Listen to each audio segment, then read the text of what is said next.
This is Module 9, which will focus on the behavior, properties, and the different types of lipids. Lipids are molecules that are otherwise known as fats.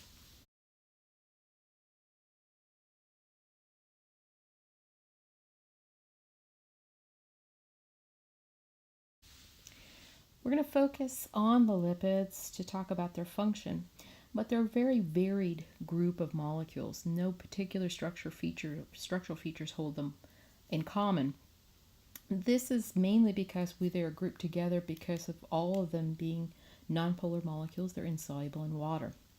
We're going to look at three different categories of liquids. Storage lipids, which include molecules including fatty acids, and as they're stored in the form of triglycerides. We'll look at structural lipids, such as phospholipids and glycolipids, the kind of molecules you'll find in cell walls, as well as bioactive or hormonal type materials like steroids and prostaglandins. You'll recognize them by some of their names, but also by some of the ways that they act in terms of medical and pharmaceutical.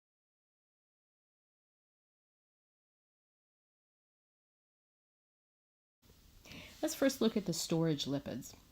Many fatty acids are used for storage purposes. These are high energy molecules. Recall in our energy unit that fats can deliver a higher quantity of energy than can either proteins or carbohydrates. Storage lipids are generally fatty acids. You'll notice that they're carboxylic acids on one side of the molecule and long hydrocarbon chains. Now, those hydrocarbon chains can contain all single carbon-carbon and carbon-hydrogen bonds. They're regarded as saturated molecules. However, if there are some carbon-carbon double bonds, these are known as unsaturated molecules. Notice the different shapes. The saturated fatty acids have basically a cylindrical shape, whereas the presence of just one carbon-carbon double bond causes a hitch or bend in the molecule. More carbon-carbon bonds mean that the molecule assumes an L or even a C shape. The result is they don't pack together particularly well. The saturated hydrocarbons pack together exceedingly well. And this explains why the saturated hydrocarbons tend to be solids and the unsaturated ones, like vegetable oils, tend to be liquid materials.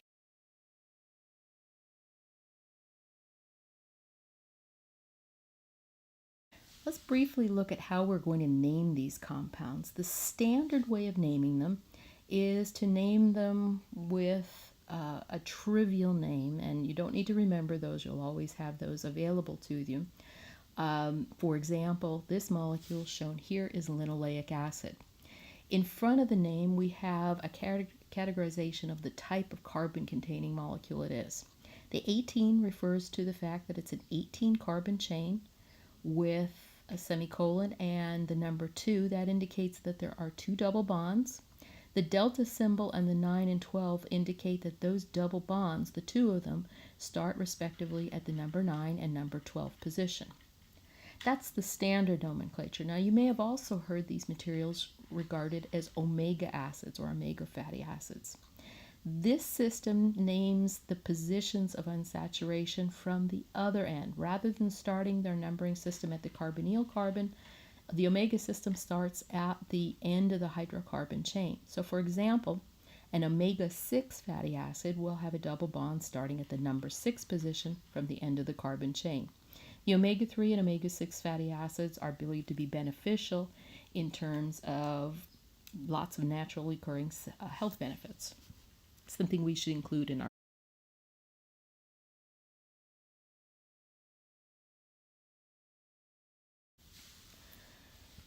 So fatty acids tend to be long-chain carboxylic acids, and as mentioned before, most of the saturated ones are cylindrical or linear in shape. For example, the palmitic acid shown here has all carbon-carbon single bonds.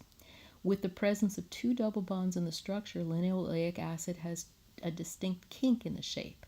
And an example of a saturated fatty acid would be the type of material you'd find, for example, in a marbled beefsteak.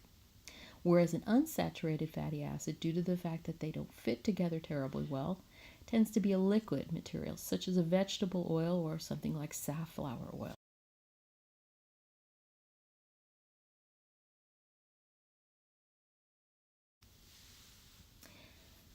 So the melting points of these compounds can vary. Those that melt at a temperature lower than room temperature are liquids. The melting point goes up with increasing chain length, so even some of the unsaturated ones can potentially be solid if they're very short chain lengths. As the melting point goes up, the melting point exceeds room temperature, so they're liquids under all conditions. There's also a change in the melting point with increasing amounts of unsaturation. For example, those molecules that have multiple carbon-carbon double bonds are going to be extremely kinked and therefore don't fit together well, and therefore will have very low melting points and will be liquid.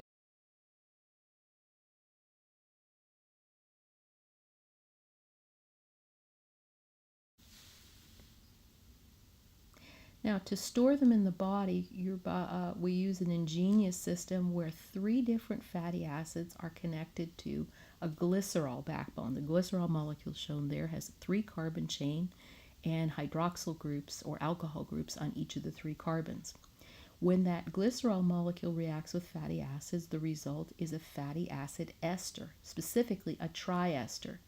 If it's based on glycerol, we can use the same or different fatty acids to make a triglyceride, where 3 equivalents of fatty acids are unified. And here you can see I have 3 different types: a saturated, a monosaturated, and a trisaturated fatty acid linked in the triglyceride.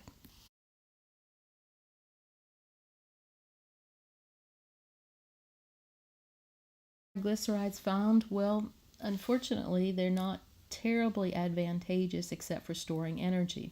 Because of their water insolubility, they get pulled into larger substructures called chylomicrons, which also include some protein, and because of their insolubility in water, tend to form the plaques that can increase in size with age or bad diet over time and result in atherosclerosis, which is hardening of the arteries, and as it's called. It also results in high blood pressure because the blood passing through those arteries has a much smaller volume to pass through. So this can be a very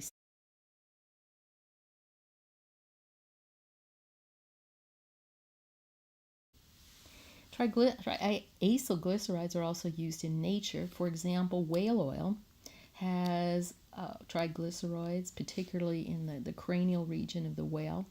And this is actually a biological adaptation so that it enables the whale to either surface or, as the triacylglyceride crystallizes into a solid and increases in density, allows the whale to dive and spend time.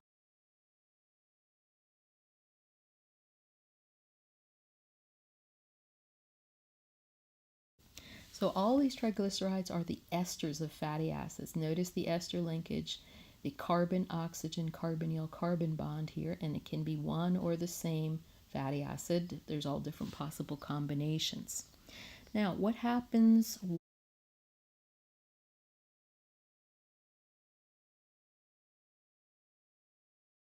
a triglyceride, and it undergoes hydrolysis. Well, hydrolysis involves breaking the bonds. We're going to be breaking the bonds in the esters and releasing an equivalent of glycerol.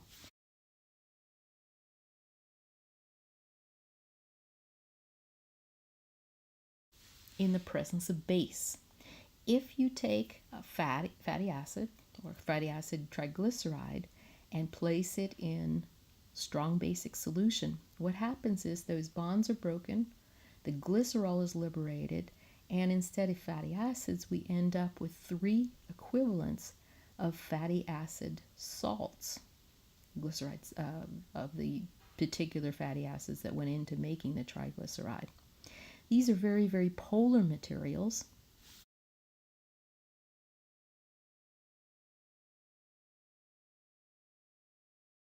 In this case, we're liberating one equivalent of sodium palmitate, one equivalent of sodium oleate, and another equivalent of sodium linoleate. Those molecules can aggregate together with the polar end, the charged oxygen-carbon-oxygen end, on the outside, and the fatty acid long nonpolar carbon chain on the inside, forming ring systems called micelles. This is what we know as soaps, and this process where we liberate the sodium fatty acid salts is called saponification. Soaps have the ability of solubilizing fatty, dirty, greasy dirt into the nonpolar part, but we make it soluble in water by having the polar portions on the outside.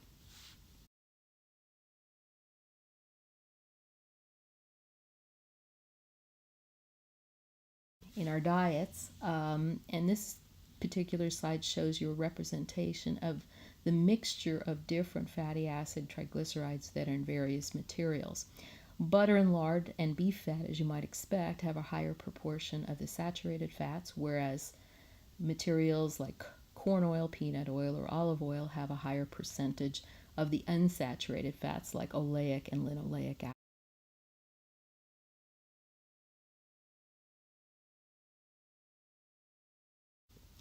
Nearly all naturally occurring fatty acids have their unsaturation in the cis configuration. This is standard in nature, yet there are many materials with lots of cis fatty acid unsaturated compounds that exist in various types of oils and so on. The problem with many of these oils are they tend to go rancid over time. And so one thing to enhance their shelf life and to make sure that the stability is a little longer, they tend to be hydrogenated into the saturated form of the fats.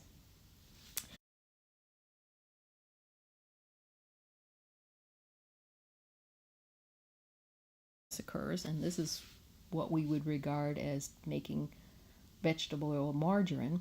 The hydrogenation converts some of the cis fatty acids to trans. Notice that the change here is in the configuration around the double bond. Yet your body only knows how to metabolize the naturally occurring cis fats. So what happens when you consume trans fats? Well, where do you think it'll end up in your body? It ends up exclusively in fat cells, and we all know how hard those are to do away with. So the rap against trans fats are that they don't really appreciate in terms of nutritional quality or metabolic energy. They just get stored, and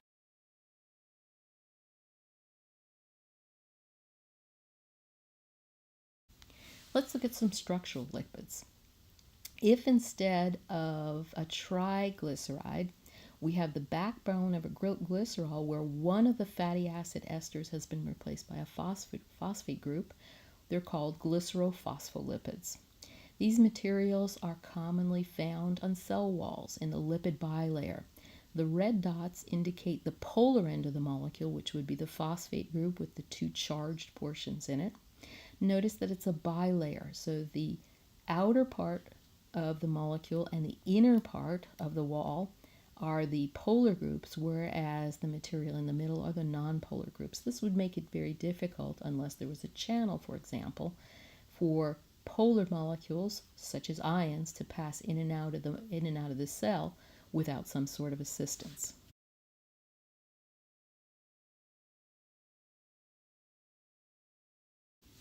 Sphingolipids are commonly found in neurons or nerve cells, and a diagram of a typical nerve cell is shown with the dendrites and the myelin sheaths. Sphingomyelin is one of the molecules that are in those myelin sheaths. It consists of, again, a glycerol backbone, but in the place of the esters, we have a carbon chain on one, an amide on another one, carbonyl nitrogen, and the phosphate group on yet the other position. It's either the type of materials you found in both brain tissue and neurons as well.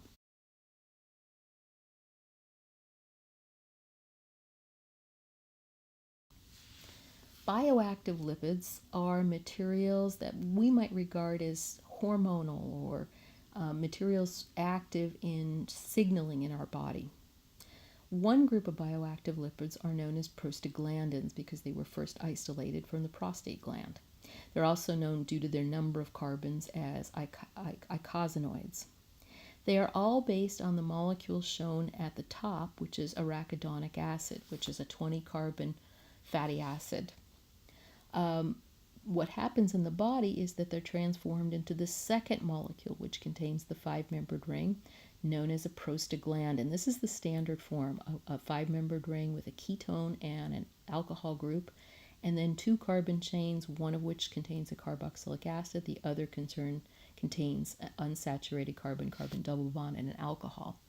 These prostaglandin molecules are important in a number of different events that have to happen biologically. They're implicated in maintaining proper blood pressure as well as blood clotting.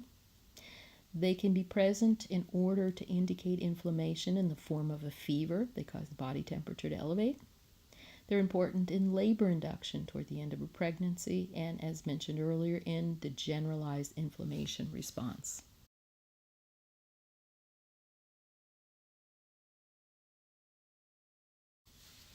As we mentioned earlier, arachidonic acid is the main material from which all these prostaglandins are formed. But the arachidonic acid, in addition to be converted to prostaglandins, can be transformed into molecules such as leukotrienes, which are important in the immune response, our biological defense system, indicating that there are foreign materials, be they biological or otherwise. They're also important in the formation of a separate class of molecules called thromboxanes. Notice in this case, similar to the case of the prostaglandins, instead of the five-membered ring, we have a six-membered ring with an oxygen in it. These are important in terms of maintaining proper blood pressure as well as aggregating your platelets.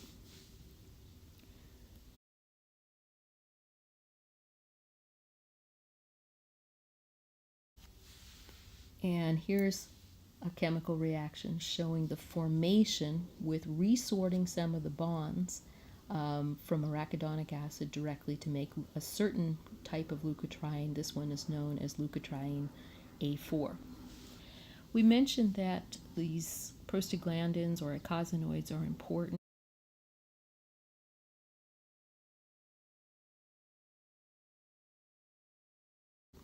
Many people have both temporary inflammation caused by an injury or long-term chronic inflammation due to conditions such as arthritis, which are painful.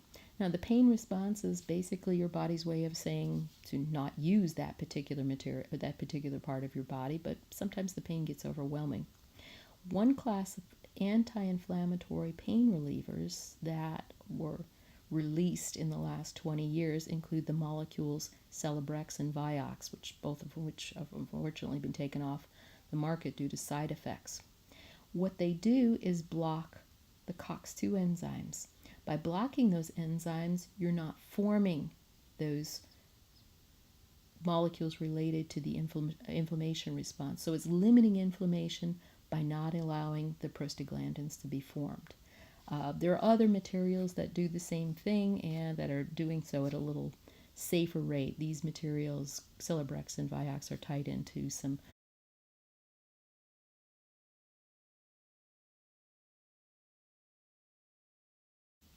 One other category of bioactive lipids includes steroids. I've shown at the top of the slide the generalized steroid structure. Any molecule that has a collection of three carbon-based six-membered rings connected to a five-membered ring of carbons, it fits the category of a steroid. One of the most common molecules and one of the most important molecules that fits into this categorization is cholesterol. Cholesterol is such an important molecule that we not only consume it in our diet, but we also produce it in our liver. From cholesterol, it's so important because it's used to make all the other important steroid molecules in our body, not the least of which are testosterone, generalized with secondary male sexual characteristics, and progesterone, which is important for maintaining pregnancy.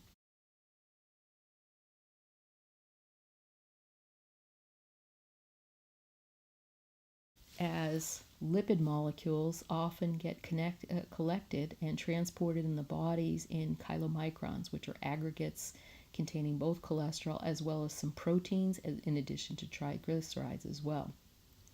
High density lipoproteins and low density lipoproteins are the molecules that we generally check on when we have blood tests and so forth.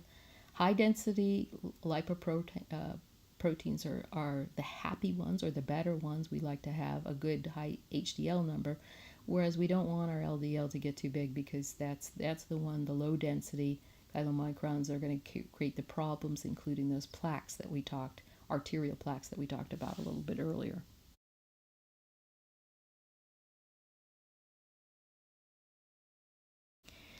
Now, it's been known for some time that some of these materials can help build body mass as well as muscle mass, and these are known as anabolic steroids, which were originally introduced to help long-term hospital patients who had arms and legs basically wasting away from lack of activity. And it worked wonderfully, except the use has been redirected now mainly toward bodybuilding.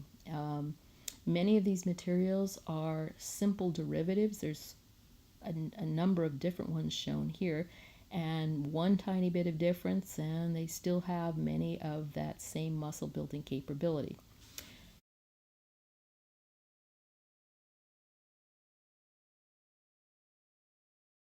So it's not only simple to derivatize these different steroids, but there's so many different variations. What I've shown here are a number of ones that are banned in world and international athletic competitions, which include stanozolol, nandrolone, and THG, which is also known as the clear. The idea here being that not only do they add muscle mass, but they may have potential performance enhancing abilities.